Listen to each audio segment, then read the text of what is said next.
Hello, എന്തൊക്കെയുണ്ട് വിശേഷം? ഇന്ന് നല്ലൊരു പായസത്തിൻ്റെ റെസിപ്പിയാണ്. നല്ലൊരു പായസം എന്ന് പറഞ്ഞാൽ ഈ പ്രാവശ്യത്തെ 6 പ്രൈസോളം കിട്ടിയത്, അതിൽ കൂടുതലും ഫസ്റ്റ് പ്രൈസ് തന്നെ കിട്ടിയൊരു റെസിപ്പിയാണ് മഷ്റൂം പായസം. നിങ്ങൾക്ക് അറിയാൻ പറ്റുന്നുണ്ടാവും എൻ്റെ സ്റ്റാറ്റസും. അതേപോലെ ഞാൻ യൂട്യൂബിലൊക്കെ വിന്നിങ് റെസിപ്പീസ്, വിന്നിങ് മൂമെൻ്റ് എന്നൊക്കെ പറഞ്ഞിട്ട് മഷ്റൂം ഗ്രീൻ ചില്ലി ഫോട്ടോസ് വീഡിയോസൊക്കെ ആ ഒരു സമയത്തുണ്ടായിരുന്നത് ഇട്ടിരുന്നു. അപ്പോൾ ഒരുപാട് ആൾക്കാർ റെസിപ്പി ചോദിച്ചിരുന്നു. ഒരുപാട് ആൾക്കാർ ഇൻസ്റ്റാഗ്രാമിൽ ഫോട്ടോസ് ഇടുമ്പോൾ ഒക്കെ ചോദിച്ചിരുന്നു ഈ പായസത്തിൻ്റെ റെസിപ്പി. ഞാനിതാ ഈ ഒരു ക്രിസ്മസിൻ്റെ ടൈമിൽ ഞാൻ ആ പായസത്തിൻ്റെ റെസിപ്പി ഇടുവാണ്. മഷ്റൂം പായസം. കൂടുതൽ ടേസ്റ്റിൻ്റെ കാര്യമൊന്നും പിന്നെ നിങ്ങളുടെ അടുത്ത് പറയേണ്ട ആവശ്യം ഉണ്ടാവില്ല. ഞാൻ പറഞ്ഞല്ലോ, ഒരുപാട് കൊണ്ടുപോയ സ്ഥലത്ത് നിന്ന് ഒട്ടുമിക്ക സ്ഥലത്തു നിന്നും പ്രൈസ് കിട്ടിയിട്ടുള്ള ഒരു റെസിപ്പിയാണ്. അപ്പോൾ നമുക്ക് എങ്ങനെ ചെയ്യാൻ നോക്കാം. ഞാൻ ഒരു ബോക്സ് മഷ്റൂം അതിൻ്റെ തൊലിയൊക്കെ കളഞ്ഞ് ക്ലീനൊക്കെ ചെയ്ത് കട്ട് ചെയ്ത് ഇതുപോലെ കട്ട് ചെയ്ത് വെച്ചിട്ടുണ്ട്. ഇനി നമുക്കിതൊന്ന് തിളച്ച വെള്ളത്തിലിട്ട് ഊറ്റിയെടുക്കണം. അപ്പം ഞാനിവിടെ വെള്ളം തിളയ്ക്കാൻ വെച്ചിട്ടുണ്ട്. നമ്മൾ കപ്പയൊക്കെ തിളപ്പിച്ച് ഊറ്റിയല്ലേ, അതുപോലെ ഇതിൻ്റെ ഉള്ളിലൊക്കെ എന്തെങ്കിലും പൊടികളോ കീടങ്ങളോ ഒക്കെ ഉണ്ടെങ്കിൽ പോയി കിട്ടാൻ വേണ്ടിയിട്ടാണ്. ജസ്റ്റ് ഒന്ന് തിളപ്പിച്ച് ഊറ്റിയാൽ മതി. വെള്ളം തിളയ്ക്കാൻ വെച്ചിട്ടുണ്ട്. ഇത് നന്നായിട്ട് തിളക്കട്ടെ. ആ സമയത്ത് നമുക്ക് നമ്മൾ കട്ട് ചെയ്ത് വെച്ച മഷ്റൂം കൂണൊന്ന് തിളപ്പിച്ച് ഊറ്റിയെടുക്കുന്നു. അതേപോലെ ഞാനിവിടെ നമ്മുടെ ചവ്വരില്ലേ, നമ്മൾ ചവ്വരി സാബുദന എന്നൊക്കെ പറയുന്നത്, അതൊരു 1/4 കപ്പ് കുറച്ച് സമയം കുതിർത്തി വെച്ചിട്ട് ഒരുപാട് വെള്ളത്തിൽ, അതായത് ഒരു ലിറ്റർ വെള്ളത്തിൽ നന്നായിട്ട് വേവിച്ചെടുത്ത് വെച്ചാണേ. എന്നിട്ട് അരിച്ച് സ്റ്റെയിനറിൽ കൂടെ ഒരു അരിപ്പയിലൂടെ അരച്ചിട്ട് വേവിച്ചെടുത്തതാണ്. അല്ലെങ്കിൽ എന്താണെന്നറിയാം, ഡയറക്റ്റ് ആഡ് ചെയ്യുന്നവരുണ്ട്. നമ്മുടെ ചവ്വരി ഡയറക്റ്റ് പാലിൽ ആഡ് ചെയ്തിട്ട് വേവിക്കും. അങ്ങനെ ആകുമ്പോൾ നമ്മളെ പായസം കൊഴുത്തും അതില്ലാതിരിക്കാൻ വേണ്ടിയിട്ടാണ്. കുറച്ച് മതി കേട്ടോ, അത്രേ ഉള്ളൂ വേവിച്ചപ്പോൾ. 1/4 കപ്പ് എടുത്തിട്ട് നമ്മളെ വെള്ളം നന്നായിട്ട് തിളയ്ക്കുന്നുണ്ട്. അപ്പോൾ കേക്ക് എടുത്ത് വെച്ചിട്ടുള്ള മഷ്റൂം ഇട്ട് കൊടുത്തിട്ടുണ്ട്. അതിനി ഒന്നുകൂടെ തിളക്കട്ടെ കേട്ടോ. അതിലിട്ടിട്ട് ഒന്നുകൂടെ തിളച്ചാൽ നമുക്ക് ഊറ്റി ഒരു സ്റ്റെയിനറിലിട്ട് മാറ്റിയിട്ടാം. അതേപോലെ ഇനി ഒന്നുകൂടെ തിളക്കിയും തന്നെ തീ ഓഫ് ചെയ്തിട്ട് ഊറ്റി മാറ്റണം. അല്ലെങ്കിൽ അതിൽ കുറേ ടൈം നമ്മൾ അങ്ങനെ വെച്ചാൽ മഷ്റൂം അറിയാലോ, ലൈറ്റ് ഫ്ലേവേർഡാണ്. പിന്നെ പായസത്തിൽ ഒന്നും ടേസ്റ്റ് ഉണ്ടാവില്ല. മഷ്റൂമിൻ്റെ ഒരു ടേസ്റ്റ് വരില്ല. കംപ്ലീറ്റ് ഈ വെള്ളത്തിൽ പോകും. ജസ്റ്റ് ഒന്ന് തിളച്ച് വരുന്നുണ്ട്. തിളയ്ക്കുക, ഓഫ് ചെയ്യുക, ഊറ്റി മാറ്റുക. ഓക്കെ, അപ്പോൾ തിളച്ചു. ഞാൻ തീ ഓഫ് ചെയ്യുകയാണേ. അപ്പോൾ കണ്ടില്ലേ, നമ്മളെ പകുതി ആയത് കണ്ടോ? പകുതിയല്ല, അതിലും താഴെപ്പോയില്ലേ തിളപ്പിച്ച് ഊറ്റിയപ്പോഴേക്കുന്നത്. ഈ കപ്പ് നിറയല്ലായിരുന്നു ആദ്യം. തിളപ്പിച്ച് ഊറ്റി വെള്ളമൊക്കെ പൂക്കി ഇവിടെ വെച്ചിട്ടുണ്ട്. ഇനി നമുക്ക് പായസം ഉണ്ടാക്കാം. അപ്പോൾ പായസം ഉണ്ടാക്കാൻ ഒരു ചുവട് കട്ടിയുള്ള പാത്രം വെച്ചിട്ടുണ്ട്. ഫ്ലെയിം ഓൺ ചെയ്ത് കൊടുത്ത് ഇനി അതിലേക്ക് 1 ടേബിൾ സ്പൂണ് നല്ല ഗീ ഒഴിച്ചു കൊടുക്കുക. ഈ ചൂടായി കിടക്കുന്ന ഗീയിലേക്ക് നമ്മൾ മഷ്റൂം ഇട്ട് കൊടുക്കുക. ഈ മഷ്റൂം നമ്മൾ തിളപ്പിച്ച് ഊറ്റിയപ്പോൾ നന്നായിട്ട് വെള്ളം ഉണ്ടാവും. അത് നന്നായിട്ട് പിഴിഞ്ഞ് മാറ്റി വെക്കണേ. സ്ട്രെയിൻ ചെയ്തെടുത്താലും മഷ്റൂമിൽ വെള്ളം ഉണ്ടാവുമേ. ഇനി അത് ഇതിലിട്ടിട്ട് നമ്മളെ നെയ്യിലിട്ടിട്ട് നന്നായിട്ടൊന്ന് വഴറ്റിയെടുക്കുക. അപ്പോൾ വഴറ്റുമ്പോൾ പിന്നെയും വെള്ളം ഇറങ്ങും. പക്ഷെ ആ വെള്ളമൊക്കെ ഇറങ്ങിയതൊക്കെ മാറി നന്നായിട്ട് നെയ്യിൽ വരട്ടിയെടുക്കുക എന്നൊക്കെ പറയൂല നമ്മൾ. അതുപോലെ നമുക്ക് ഈ മഷ്റൂം നെയ്യിൽ വരട്ടിയെടുക്കാം.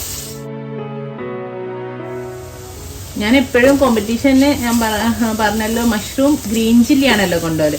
അപ്പം ഈ ഒരു സമയത്താണ് ഇതിപ്പോൾ നോർമൽ പായസം നമ്മൾ വീട്ടിലുണ്ടാക്കുമ്പോൾ ഇപ്പം പച്ചമുളകൊന്നും ആഡ് ചെയ്തിട്ട് ഒരു പായസം അങ്ങനെ എല്ലാവരും ചെയ്യില്ലല്ലോ. അതുകൊണ്ടാണ് ഞാൻ യൂട്യൂബിൽ പിന്നെ ഗ്രീൻ ചില്ലി ആഡ് ചെയ്യാണ്ടെന്ന് വിചാരിച്ചത്. അപ്പം ഈ ഒരു സമയത്ത് ഞാൻ എന്ത് ചെയ്യുന്നറിയോ, ഗ്രീൻ ചില്ലി സിറപ്പ് ആഡ് ചെയ്തെടുക്കും.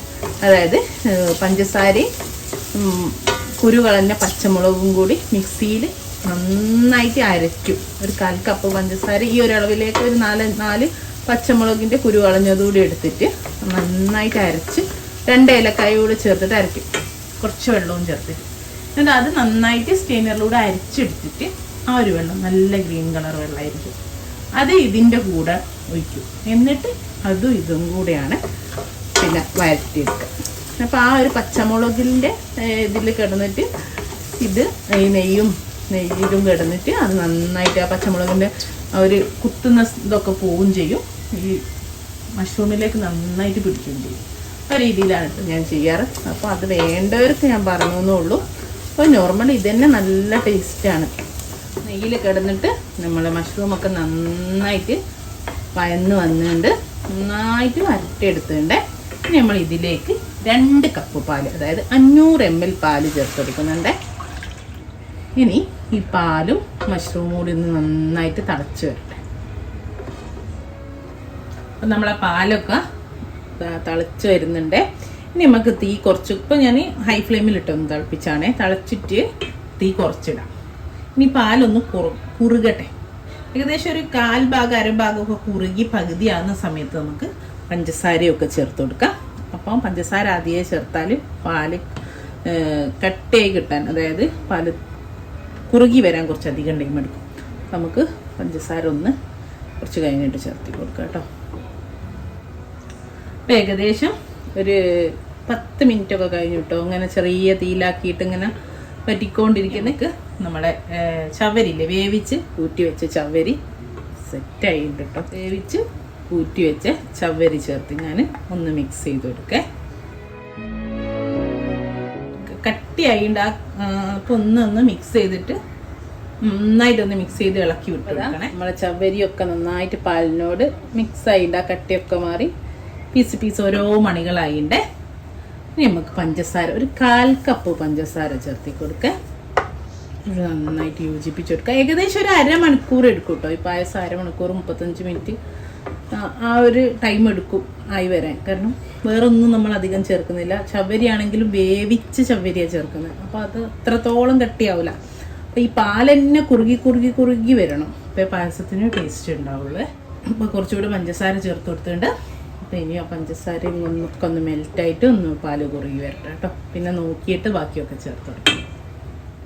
ഇതേപോലെ 2 ഏലക്ക ഇട്ടെടുത്തിട്ടുണ്ട്. അപ്പോൾ അത് നിർബന്ധമൊന്നുമില്ല, ഇട്ടില്ലെങ്കിലും കുഴപ്പമില്ല. ഞാനൊരു 2 ഏലക്ക അതേപടി ഇട്ടെടുത്തിട്ടുണ്ട്, ഒന്ന് പൊട്ടിച്ചിട്ട്. അപ്പോൾ അത് നമ്മളെ പായസമൊക്കെ കുറുകി ഇങ്ങനെ തുടങ്ങിയിട്ടുണ്ട് കേട്ടോ. ഏകദേശം 1/2 മണിക്കൂർ കഴിഞ്ഞിട്ടോ നമ്മൾ വെച്ചിട്ട് ചെറുതായിട്ട് കുറുകിയിട്ടോളൂ. ഇതിൽ ഒരു പിഞ്ച് ഉപ്പിട്ട് കൊടുക്കാം. പിഞ്ച് ഉപ്പിടുക ചെയ്യാവേ, ആ വെള്ളം പുളി ഒന്നും മാറാൻ വേണ്ടിയിട്ടാണേ.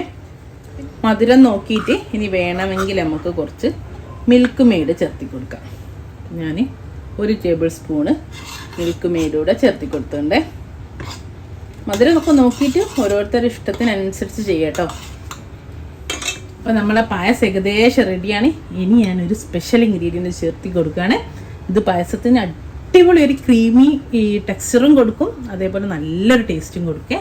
2 ടേബിൾ സ്പൂണ് ഫ്രഷ് ക്രീം ചേർത്തി കൊടുക്കുന്നുണ്ട്. ഇത് ആവശ്യമില്ലാത്തവർക്ക് സ്കിപ്പ് ചെയ്യാം.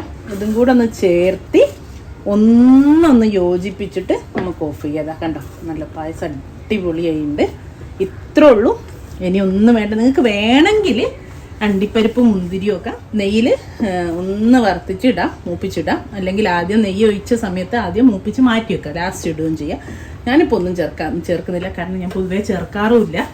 മഷ്റൂമിൻ്റെ ഫ്ലേവറൊക്കെ അങ്ങ് മാറിപ്പോവും. ആ നട്ട്സും ഒക്കെ ഞാൻ നോർമലി ഏലക്കായ തന്നെ ചേർക്കാറില്ല. പക്ഷെ ഇപ്പം ഞാൻ വേറൊന്നും പച്ചമുളകും ചേർത്തിട്ടില്ലല്ലോ, അതുകൊണ്ട് ഒന്ന് ചേർത്തുന്നുള്ളൂ. നമ്മൾ അടിപൊളി മഷ്റൂം പായസം കണ്ടോ, വേറൊന്നുമില്ല, അതന്നെ തിക്കായിട്ട് വന്ന് കണ്ടോ. അപ്പം ഇൻഷാ അല്ലാ നല്ലൊരു വീഡിയോ ആയിട്ട് വീണ്ടും കാണാം.